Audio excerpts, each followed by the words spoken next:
AP మంత్రి నారా లోకేష్ నెల్లూరు ఒంగోలు జిల్లాలో పర్యటిస్తూ ఉన్నారు. నెల్లూరు జిల్లా కావలి నియోజకవర్గం దగదర్తిలో రాష్ట్ర అగ్రోస్ కార్పొరేషన్ చైర్మన్ దివంగత మాలేపాటి సుబ్బానాయుడు నివాసానికి లోకేష్ వెళ్లారు.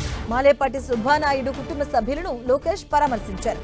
కార్యకర్తలకు పార్టీ నేతలకు టీడీపీ ఎప్పుడూ అండగా ఉంటుందన్నారు. ఇక అంతకుముందు ఒంగోలు దగ్గర లోకేష్ కు టీడీపీ నేతలు ఘనంగా స్వాగతం పలికారు.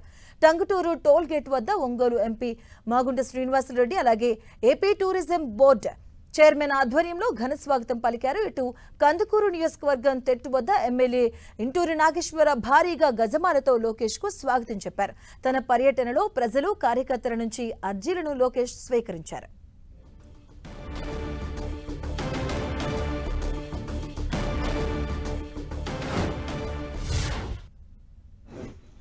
నాడు నేడు ఎప్పుడు కార్యకర్తలకు అండగా నిలబడేది తెలుగుదేశం పార్టీ. 2014లో ఆనాటి మహానాడులో కార్యకర్తలకు ప్రత్యేకంగా సంక్షేమ నిధి ఏర్పాటు చేద్దామని ప్రతిపాదించినప్పుడు ఇక్కడున్న పెద్దలతో సోమిరెడ్డి చంద్రమోహన్ రెడ్డి గారితో సహా చంద్రబాబు నాయుడు గారు ఆనాడు ఒక నిధే కాదు విభాగం ఏర్పాటు చేయండి, కార్యకర్తల్ని మీరు ఆదుకోవాల్సిన బాధ్యత మీరు తీసుకోండి అని నాకు చెప్పడం జరిగింది.